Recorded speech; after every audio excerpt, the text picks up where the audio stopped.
Yeah. I got it. Now, the situation that you have where they read the things from the past, a lot of times readers, because time and distance is an illusion.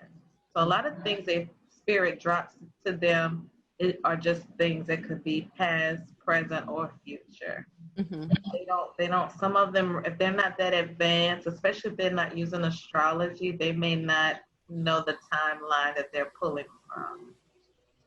But it's still an example of, okay, something is going on out here, even if they Mm-hmm. can pull something from the past. Like, Yeah. how are you able to do that if you don't even know? Yeah. So originally we were all just telepathic and we all knew in our and we're going back to that form because of the way the planets are rotating in evolution. We're going back to our original form, and now people just think it's magical powers and, oh, what's going on oh, we're awakening and we're doing all this. No, we're just going back to our original. Everything is rotation. The planet is always going to rotate, so things are always going to go up, then they're going to go down. We're going to be in darkness, then we're going to be in light. It just depends on what these planets are doing out here and what's going on with us, and we have to evolve and adapt to it.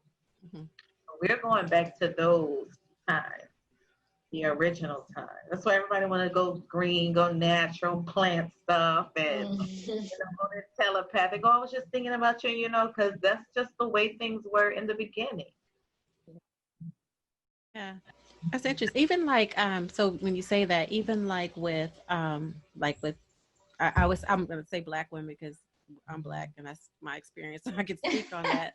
But I think it's true for all women in some way. But for Black women, just our return to natural hair, right? So even that to me is kind of, um, just for lack of a better word, like an awakening, or like a return to self, right? So just being in the position where I had a corporate job, and I would my hair would be stick straight, like straight. Like it had to conform and behave, right? So there were times where maybe I would have wear my hair in its natural state, but during that time I would feel so uncomfortable, like, oh my gosh, like my curls, like I don't want my curls to um show themselves, or be uh unruly or whatever it might be.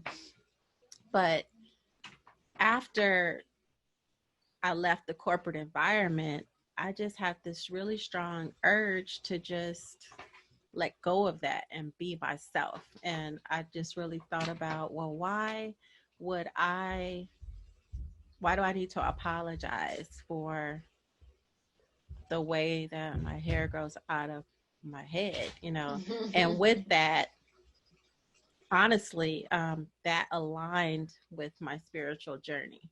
Mm-hmm. It all aligned. It was all happening at the same time. The more I returned to myself, the more aware I became of myself, if that makes sense. So I Yeah, don't know. makes sense. Yeah, that makes Yeah. perfect sense. And I think that that's just what's happening. It's just like with the things that we use on our skin now. Anything that's not organic or natural, if you notice, some of those things aren't working anymore. They're not working on you anymore. Just old traditional deodorant is not, the body's not responding to that like it used to. Or if you have something with too many chemicals, you break out, you get itchy, like you're not responding to that or the GMOs. You're responding to the opposite. And a lot of it is just really out of our control. We just have to evolve with what's going on around Makes sense to me. Yeah. So, with your spiritual journey, and you launched your podcast, What Soul Sisters Say. What made you? How did you birth that idea to launch the podcast and in your content that you have? Oh my God. I think we were just sitting around one day. Right, y'all?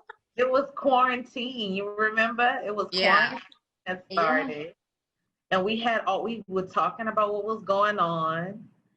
And then we just said we might as well, because there wasn't anything else to do, like she said. And we just decided, let's start recording it and share, because we were having so many conversations about what was going on.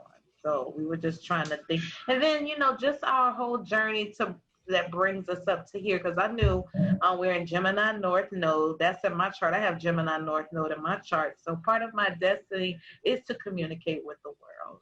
And then Darah was trying to get out of, working behind the chair, being a barber. So she wants to go into public speaking and do so. It was just kind of just aligning. And then Nalo's always more or less like the journalist type. She does a lot of reading. She does a lot of writing. So it was just a fun way for us to see each other talk. And we just wanted to share it. It wasn't really a plan. I mean, I guess it kind of was planned, but not planned.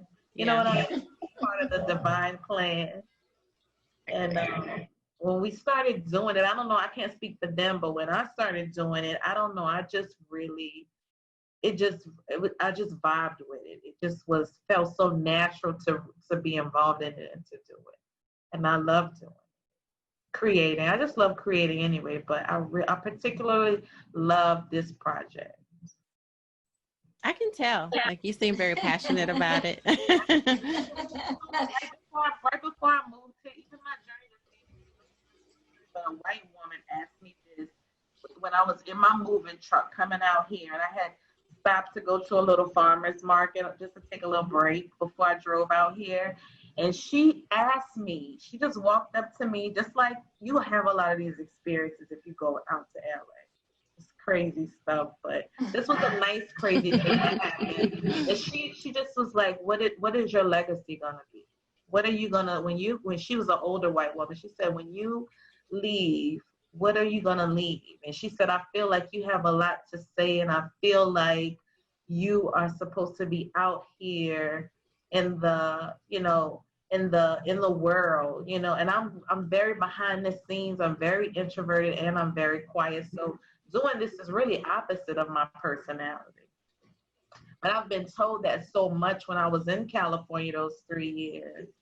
When it happened, it just seemed like it was natural. It was supposed to happen. Yeah. When I go back in my little journals and read, there's a lot of synchronicities that include and involve this.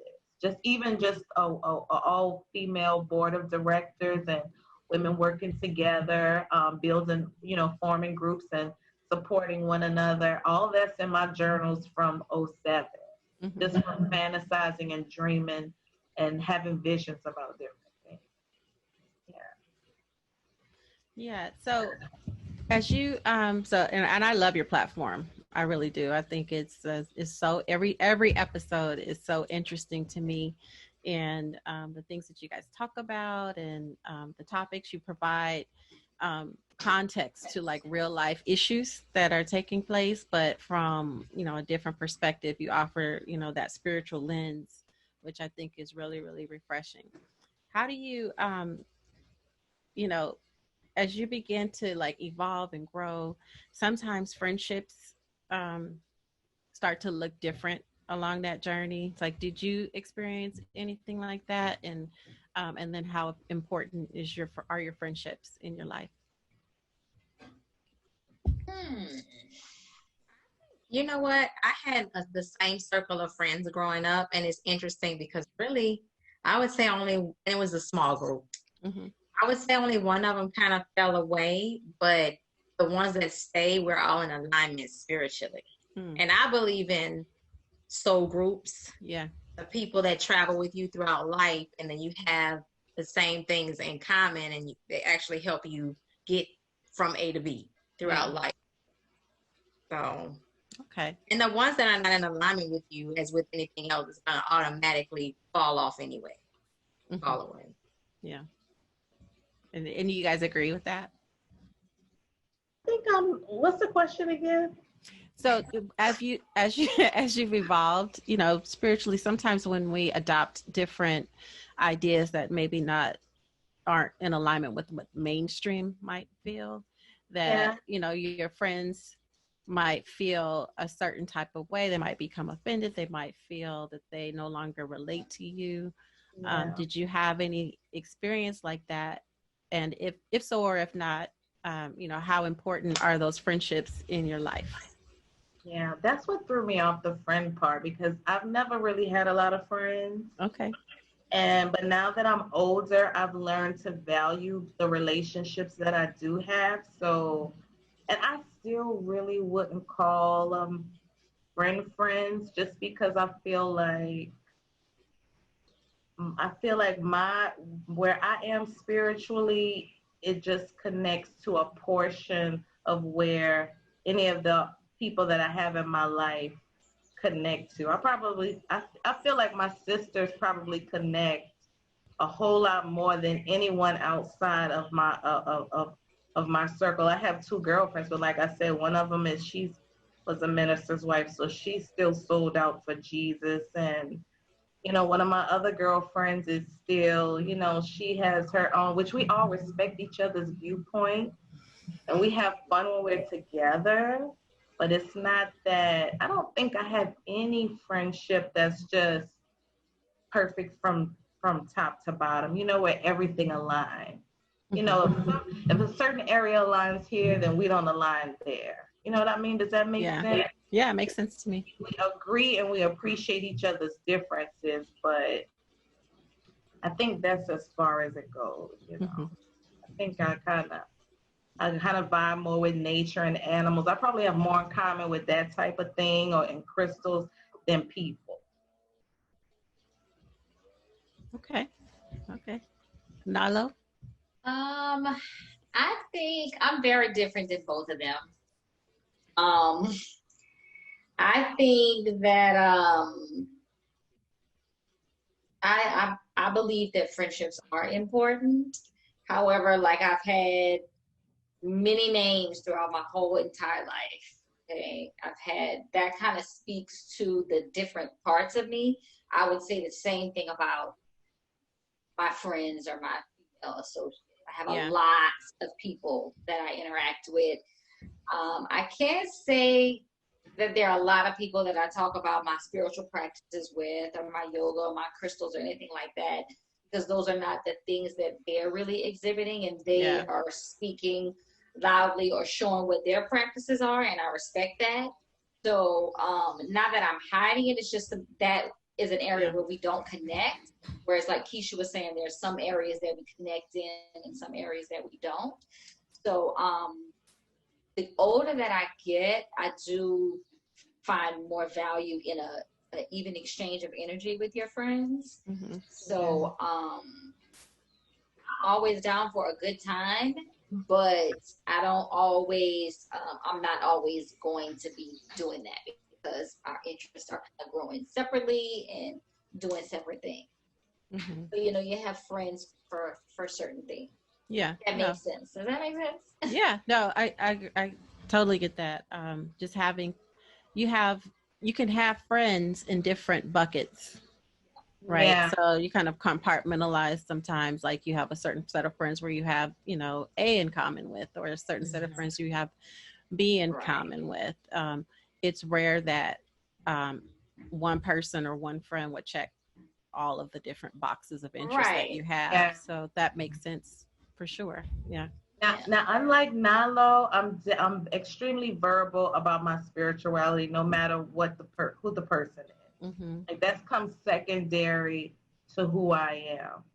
So I don't filter my mouth around certain people. I just am who I am. And I don't think it offends people. I mean, it might. I don't really worry about that.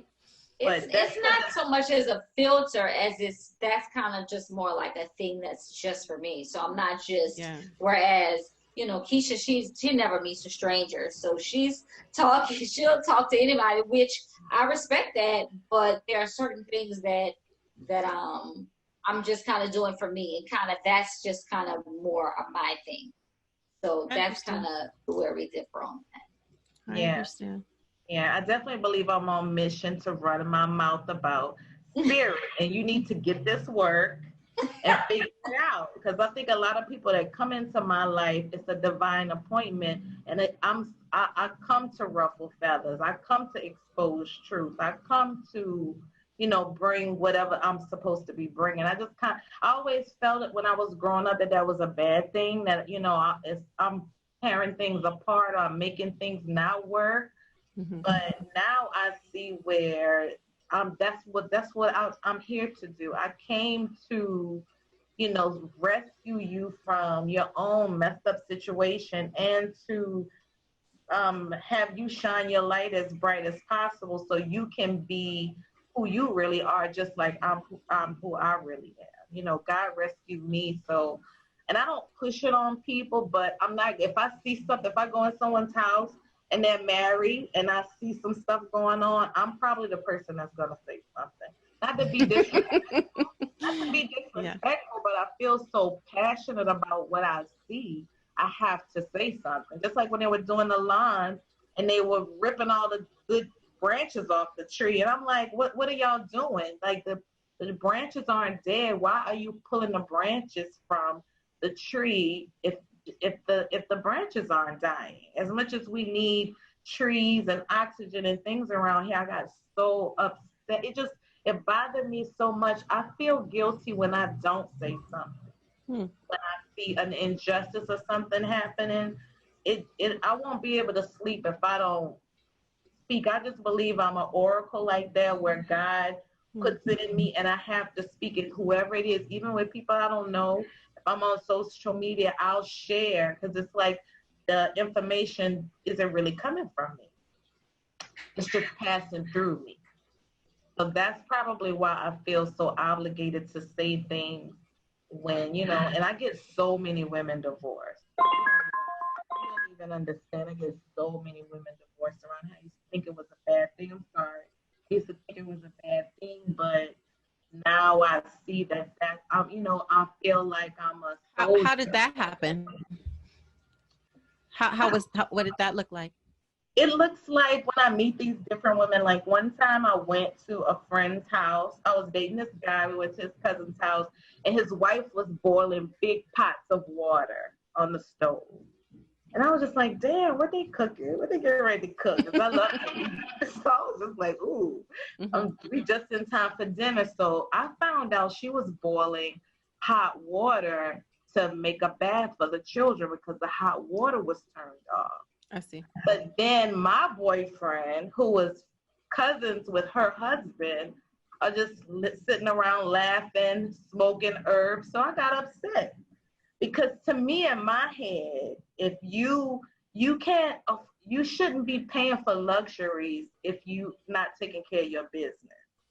You all shouldn't be sitting around here laughing and smoking herb when you could be spending that money to pay for the water bill so these kids could take a hot bath. So I verbalized that, what was going on. Of course, my boyfriend got upset with me. That was at the time, y'all. But I felt so passionate about it. He wasn't even helping her do it, but that's just not something that should be, to me, that should be going on. And then, and I have another girlfriend and she can never talk around me, or, she just, if a woman is complaining too much about her husband, I'm going to be very verbal in what I think and what I say. And sometimes I'll walk them through that. And I guess women listen and they feel like, I shouldn't be taking that. No, I shouldn't be dealing with this, And then, they end up divorced. It's been, quite a few women who end up divorced, just like I ended up divorced, because I believe it's part of that, freeing them from, you make this commitment, you think you're supposed to stick with it through the rest of your life, but the person you're committed to has to be coming from a good place. You know what I'm saying? Yeah. Like, it be holding you back from your true destiny. And it seems like when the women get on the other side, they're happier.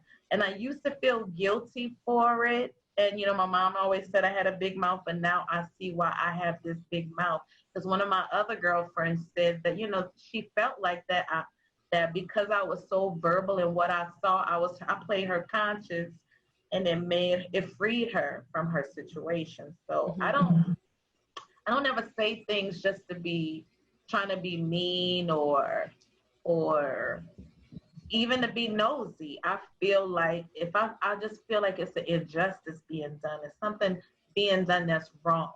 And it could only be in my eyesight, but if I share it, it's up to you whether you want to do anything with it. Yeah. One of the things I noticed on my journey is I feel like I free people from them enslaving themselves, and just like I felt like I was enslaved because I felt like, I had to be married, I have to do this, I don't want the kids to be a product of a divorce, yada, yada, yada, yada. And in the whole while I'm drowning and I'm miserable and I'm extremely unhappy every day. And then you divorce or you go through this situation and you see it's not that bad. It's just your fear made it seem like it was bigger than it actually was. And you free everybody. You free yourself, your children, and you free this man when you line up to what's real for you. So some of them get married, and they always do better. It's like some of these dark entities come to suppress you and hold you back from your destiny and what you're really supposed to be doing. It's almost like if you a seed and you're supposed to grow into this flower, it's just like it's covered up with this mask. And then when that's removed, then you can bloom into who you're really supposed to be. And 9 times out of 10, it's women who are with men who are really beneath them. They're not as spiritual. They're not as loving. They're not evolving. They're just holding you back. They're just holding you back, just holding you down. Just like if you're in a job you don't like, it's holding you back. It's holding you down. You're not happy. So it's just breeding negativity, exactly, or friendship. You're being oppressed. So I'm definitely here to free the oppressed. I just believe I was a warrior, like a warrior in my past life, a warrior for righteousness, for things that I feel that are right. And just for truth. And everybody should have a truth. You shouldn't feel ashamed of it.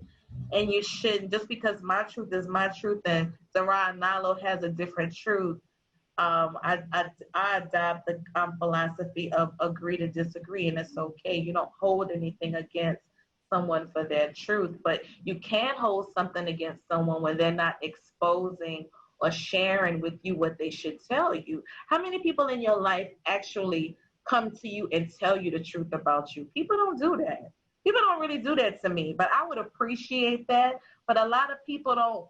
I don't know if they're afraid to tell you what they see, or I don't know why people don't do that, but I think more people should do that. I think that would help humanity if more people were verbalizing what they see and what their truth is to them. So you can either fix it, you can twerk it, you can think about it. You can work with information you can work with, but if no one is ever telling you anything, or if I would have gone to that house and went home and never said anything about the boiling water, what could have happened? Yeah.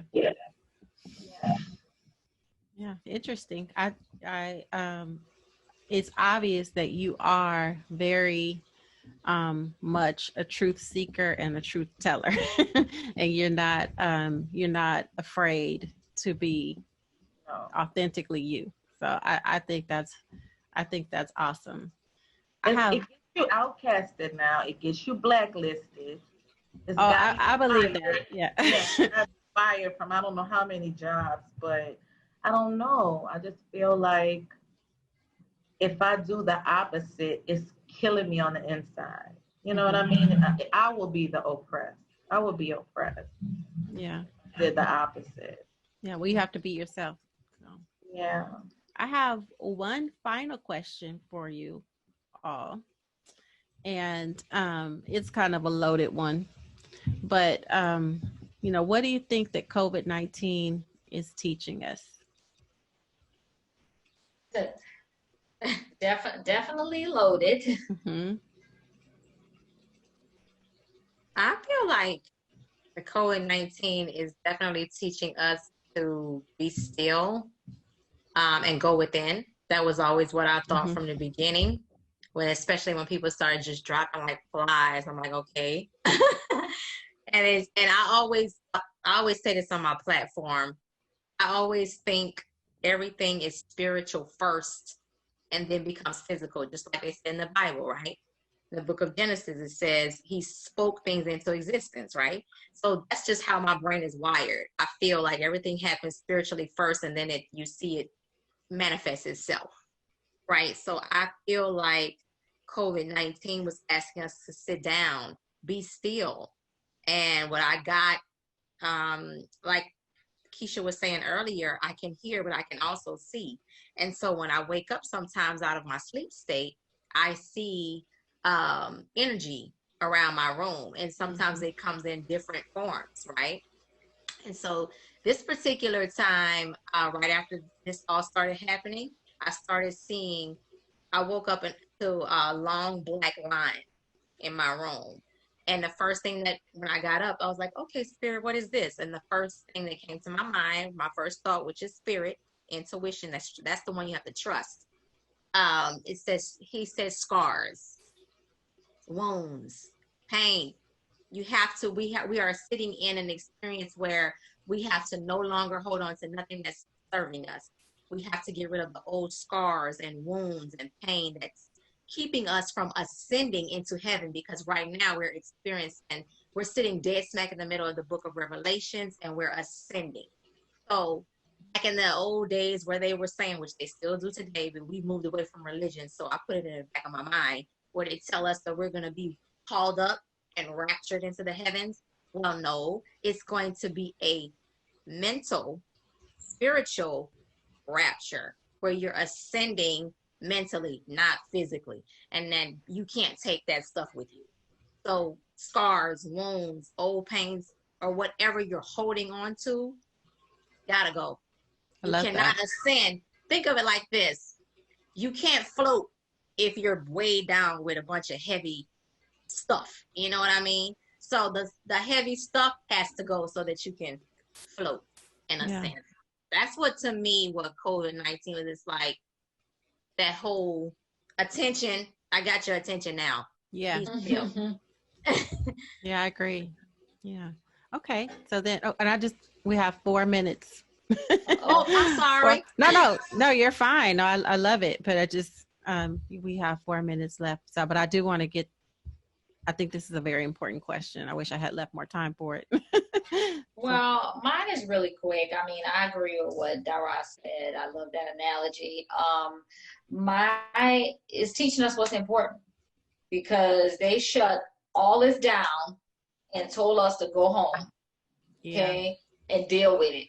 Deal with what's in there. Deal with what's going on. Don't even worry about what's going on out here. Deal with what's going on. And what's in there is what? You, family, your thoughts, your dreams. I mean, every single thing. Deal with it and find out what's important. And so when we're coming out of this, that's the vein you need to be moving in. What's important? What stands out to you the most? What are you passionate about? That to me is the lesson. Yeah, I definitely think it's a reset and a rebuild. It's teaching us to reset and rebuild. You know, it's just like another opportunity for, like, you know, they say you live many lives, and you have many chapters in your life. This is just a new life, a new chapter. It's an opportunity to create something new, to really look at your life, look where you've come from, see where you are now, and decide where you want to go. So I think it's been an awesome experience to be able to do that, you know, to just be able to sit back, like a timeout. You know, we really need that. We really need to do that every year. We really need to do this every year, at least for 2 months. So we just chilling. Yeah. Maybe without the virus, though. Yeah, without that part, most definitely. Yeah, without the virus, but yeah, sit down and relax. Yeah, I think so too. Just it definitely was an opportunity. I feel like we had to sit down, recharge, and get ready for change. Right, exactly. So, definitely, yeah. Well, I mean, I just want to say thank you so much for taking time to spend this time with me and answer all these questions and dig deep and share so much. I really learned a lot, and thank you very much. Thank you for having us. It was a pleasure. It was fun, ladies. It was. Awesome. Okay. Well, take care. All right. Thanks. Have All right, a you phenomenal day. You too. Bye. Bye. Bye.